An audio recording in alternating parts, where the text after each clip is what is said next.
Magandang araw ho sa inyong lahat mga kapatid. Pag-usapan po natin, ito hong si VP Sara na naisahan po ni Quadcom SEC, ni COMSEC. Bakit po naman naisahan?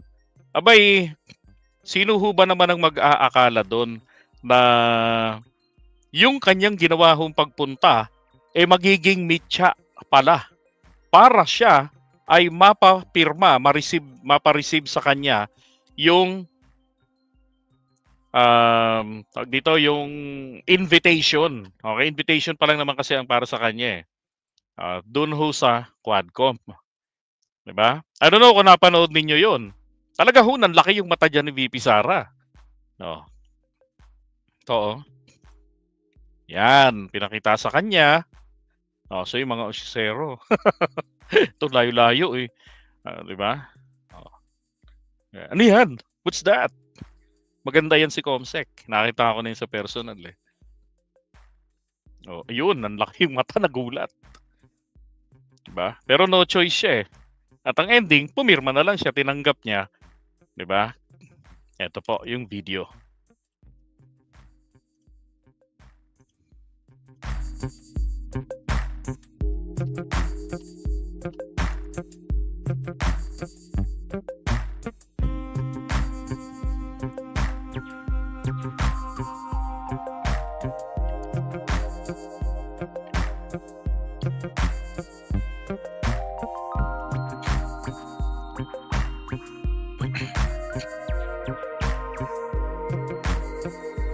No choice.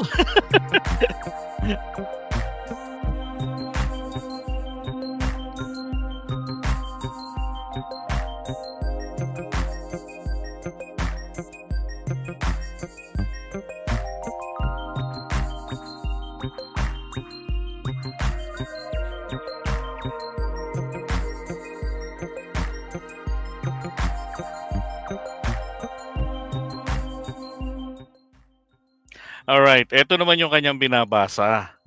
Ayan, yung pinareceive sa kanya ni COMSEC. Honorable Sara Duterte, blah, blah, blah. And the committee will continue its deliberation on the following measures. And on the regularity of the budget utilization of the OVP, asserting the power of the purse of Congress. Number 2, motu proprio inquiry in the manifestation of Jinky Luistro. Naku, magagalit na si Sara nito kay Jinky. During the budget hearing of the DepEd concerning its failure to deliver computer in good condition and other issues on budget utilization. The committee requests your attendance November 20 and on November 20, 2024, 10 a.m. in the People's Center at the House of Representatives in Quezon City. Yan. Okay, so hindi na ho kailangang ipadala sa kanila, 'di ba?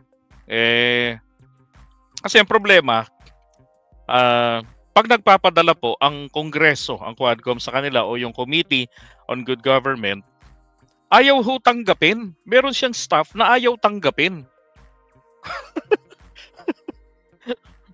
'Di ba? 51 billion po.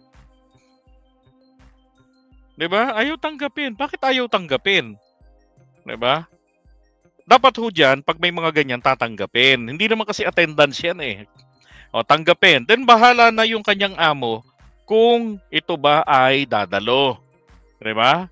Pangit naman yung gano'n na parang binigyan ng instruction yung tauhan, huwag mo tatanggapin dudong ha. Pag may dumating dito ng taga-Congress. Pag nakita mo yung ID, yung lanyard nakalagay House of Representatives, huwag mo tatanggapin ha. Para, di ba? Yun agad yung naiisip ng mga tao dun eh. Diba? Ba't hindi nyo tinatanggap? O ngayon, dahil po hindi naman siya imbitado, di ba? Pumunta dyan para sa kanyang tatay. Ayun. Di ba? Nadali po siya ngayon.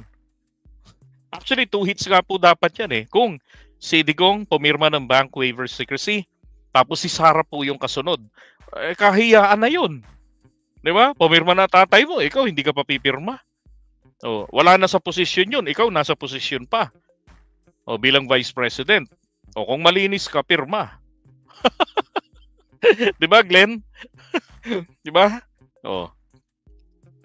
Kaso, hindi nga po pumirma si Digong, bagkus dinaan sa away. At ngayon, nagbabanta kay Trillanes, kakasuhan niya, ang tanong, mananalo ba siya?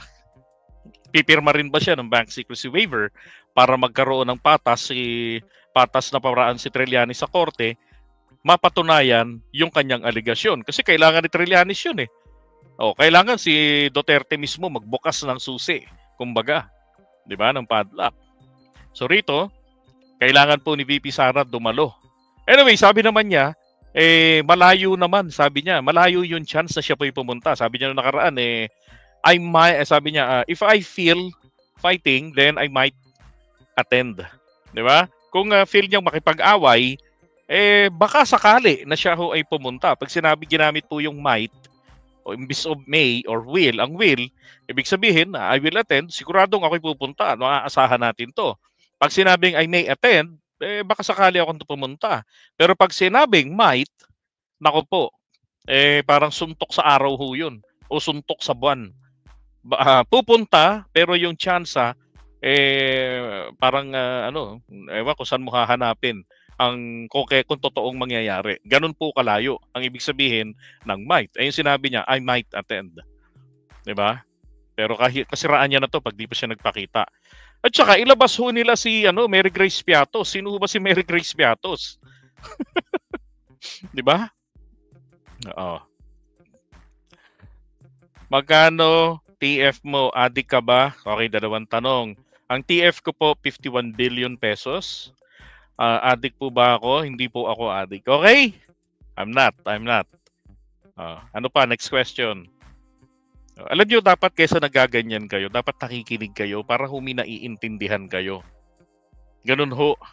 Diba? Para kaya nyong mag-refute intellectually. Ibig sabihin ng intellectually, ginamitan po ng utak ang inyong sagot.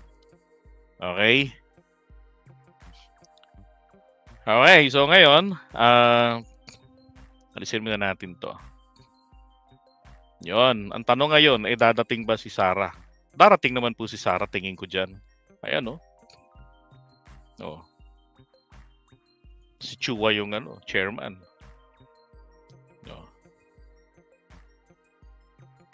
Sara Duterte. Diba? Oh, kiss.